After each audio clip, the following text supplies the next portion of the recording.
Hai, salam sejahtera. Nama saya Hendrika binti Neklon dan hari ini saya akan membentangkan tentang salah satu teori yang penting dalam bidang pengurusan tingkah laku kanak-kanak, iaitu teori B.F. Skinner.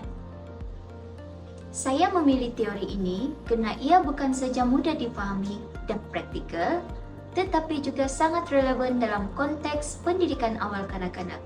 Teori ini memberi fokus kepada bagaimana ganjaran dan hukuman boleh digunakan untuk membentuk dan mengubah tingkah laku murid secara berkesan. Ia membolehkan guru bertindak balas secara langsung terhadap tingkah laku murid serta menyediakan pendekatan sistematik dalam menggalakkan tingkah laku positif dan mengurangkan tingkah laku yang tidak diingini. Oleh itu, saya yakin teori ini sangat sesuai diaplikasikan dalam bilik darjah prasekolah yang memerlukan pendekatan yang jelas dan konsisten. Skinner atau nama penuhnya Bruce Frederick Skinner dilahirkan pada tahun 1904 di Pennsylvania, Amerika Syarikat. Beliau merupakan tokoh utama dalam aliran behaviorisme dan terkenal kerana membangunkan teori operant conditioning pada tahun 1930-an. Eksperimen utamanya menggunakan Skinner Box yang mengkaji tindak balas tikus terhadap ganjaran dan hukuman. Skinner membahagikan tingkah laku manusia kepada dua, iaitu tingkah laku respon, reaksi terhadap rangsangan, dan tingkah laku operant, tindakan sukarela yang dipengaruhi akibatnya. Fokus utama teorinya adalah pada tingkah laku operant. Teori operant conditioning oleh Skinner menekankan bahawa tingkah laku manusia dapat dibentuk dan diubah melalui pengaruh ganjaran, iaitu peneguhan dan hukuman. Skinner menyatakan bahawa sekiranya sesuatu tingkah laku diikuti oleh akibat positif atau memuatkan, maka tingkah laku itu berkemungkinan besar untuk diulangi. Melalui eksperimen terkenal menggunakan Skinner Box, beliau menunjukkan bahawa seekor tikus belajar untuk menekan tuas bagi mendapatkan makanan, iaitu peneguhan positif, atau untuk mengelakkan kejutan elektrik, peneguhan negatif. Ini membuktikan bahawa tingkah laku dapat dipelajari berdasarkan akibat yang dialami. Menurut teori Skinner, perubahan tingkah laku melalui dua konsep utama yang saling berkaitan dan sangat berkesan dalam membentuk tabiat atau kelakuan, iaitu penguatan, reinforcement, proses memberikan ganjaran atau menghapuskan rangsangan negatif untuk meningkatkan kemungkinan tingkah laku berulang. Menurut Skinner 1953, tingkah laku yang diikuti oleh akibat yang menguatkan akan cenderung berulang. Hal ini turut disokong oleh Situmorang dan Irwan pada tahun 2025 yang menyatakan bahawa penggunaan peneguhan positif dan negatif dapat meningkatkan motivasi pembelajaran kerana kedua-duanya berfungsi sebagai dorongan yang memperkuatkan perilaku yang diingini dan mengurangkan perilaku yang tidak diingini.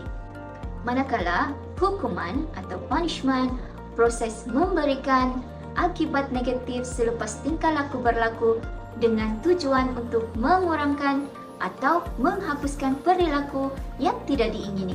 Menurut Yulina 2022, hukuman ialah berkonsensi negatif yang diberikan untuk mengurangkan tingkah laku yang tidak diingini dan bertujuan mendidik pelajar agar menyedari kesilapan mereka.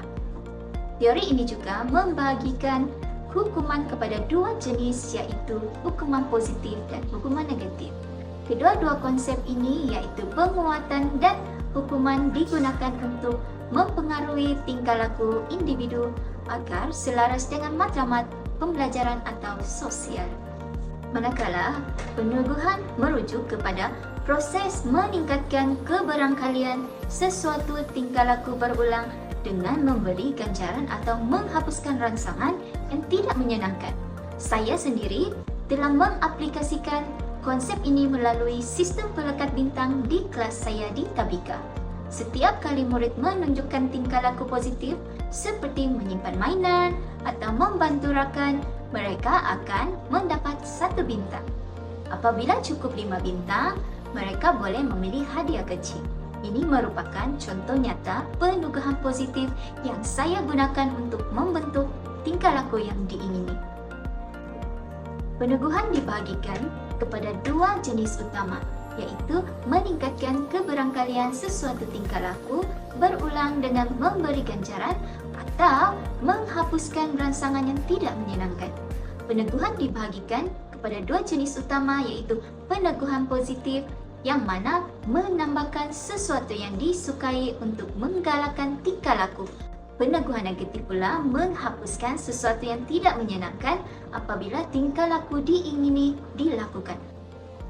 Contoh peneguhan positif, guru memuji murid yang menjawab dengan betul.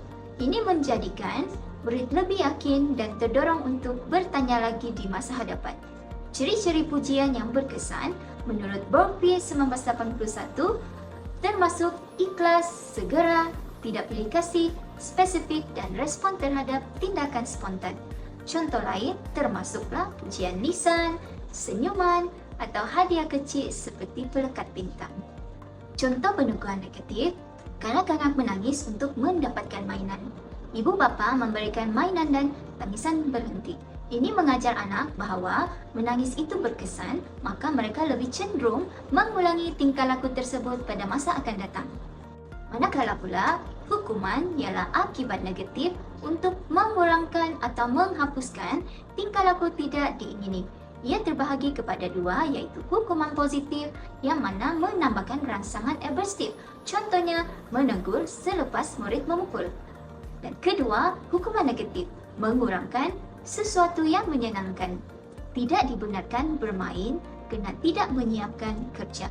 Hukuman harus dilakukan secara adil, tidak mencederakan dan diberikan selepas peluang telah diberikan terlebih dahulu.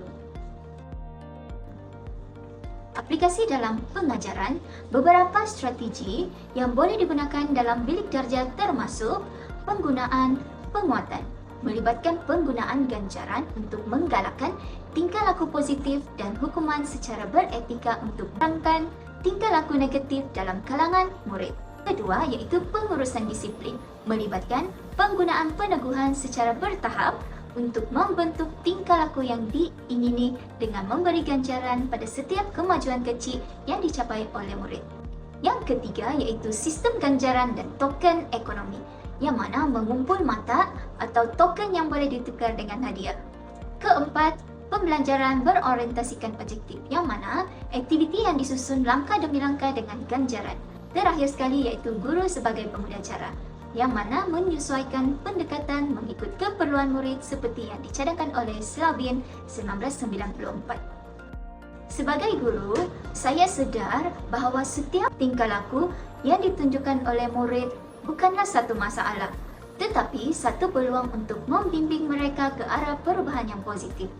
Teori Skinner telah membantu saya melihat bahawa ganjaran dan hukuman bukan sekadar alat kawalan, tetapi kaedah ini membina keyakinan dan sikap bertanggungjawab.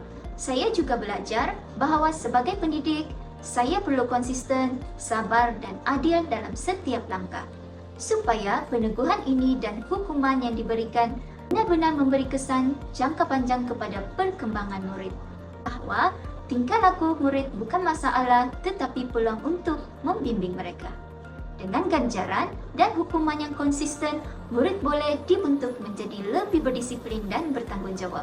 Saya juga belajar bahawa peranan saya sebagai guru adalah sentiasa konsisten dan sabar. Secara kesimpulannya, pertama sekali, teori P.F. Skinner menekankan kepentingan ganjaran, peneguhan dan hukuman sebagai asas dalam membentuk dan mengubah tingkah laku murid. Selain itu, peneguhan positif dan negatif dapat meningkatkan motivasi serta menggalakkan tingkah laku yang diingini.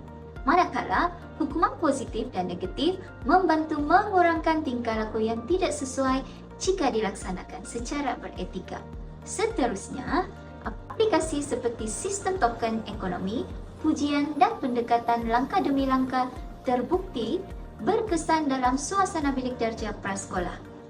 Akhir sekali, teori ini memberi panduan yang jelas kepada guru untuk mengurus kelas dengan lebih efektif, membina berdisiplin dan menyokong perkembangan menyeluruh anak-anak. Terima kasih kepada peneguhan sebagai alat utama untuk membentuk tingkah laku positif. Aplikasinya dalam bilik darjah sangat membantu guru menangani cabaran tingkah laku melalui ganjaran dan hukuman. Dengan penggunaan teknik seperti token ekonomi pujian dan hukuman yang beretika, proses pengajaran menjadi lebih lancar. Penggunaan teori ini secara konsisten dan relatif dapat meningkatkan motivasi serta pencapaian murid, terutamanya dalam pendidikan awal kanak-kanak. Terima kasih.